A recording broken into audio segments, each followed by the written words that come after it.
Telangana municipal ఎన్నికల నామినేషన్లకు ఇవాళ చివరి రోజు. దీంతో ఇవాళ నామినేషన్లు భారీగా దాఖలయ్యే అవకాశం ఉంది. నేటితో నామినేషన్ల గడువు ముగియనుండటంతో మున్సిపల్ కార్యాలయాలకు భారీగా అభ్యర్థులు తరలివచ్చే అవకాశం ఉంది.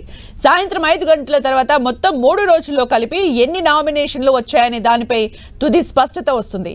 రాజకీయ పార్టీల నుంచి బుధ గురువారాల్లో భారీగా నామినేషన్లు దాఖలయ్యాయి.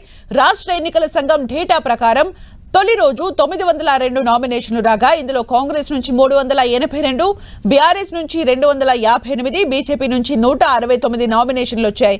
ఇక నిన్న నామినేషన్ల జోరు మరింత పెరిగింది. ప్రధాన పార్టీల అభ్యర్థులతో పాటు స్వతంత్రులు కూడా పెద్ద సంఖ్యలో నామినేషన్లు వేశారు. రాష్ట్ర వ్యాప్తంగా ఉన్న 2996 వార్డులకు గాను 2 రోజులు కలిపి 9276 నామినేషన్లు దాఖలయ్యాయి. రాష్ట్ర వ్యాప్తంగా నిన్న 7980 మంది అభ్యర్థుల నుంచి 8326 నామినేషన్లు స్వీకరించినట్లు రాష్ట్ర ఎన్నికల సంఘం కమిషనర్ రాణి కుముదిని ప్రకటించారు. దీంతో అత్యధికంగా కాంగ్రెస్ నుంచి 3379 నామినేషన్లు వచ్చాయని ఎన్నికల అధికారులు తెలిపారు.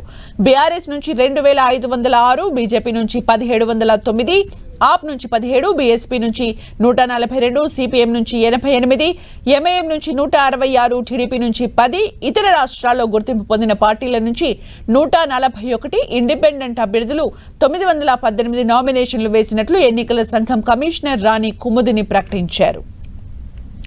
అధికార పార్టీ కాంగ్రెస్ కు చెందిన అభ్యర్థులు దాదాపు రాష్ట్రంలోని అన్ని వార్డుల్లోనూ నామినేషన్లు దాఖలు చేశారు. బీఆర్ఎస్, బీజేపీ కూడా క్షేత్రస్థాయిలో నామినేషన్ల ప్రక్రియను వేగవంతం చేశాయి. ఇక ఈ ఎన్నికల్లో జనసేన పార్టీ కూడా చురుగ్గా పాల్గొంటోంది.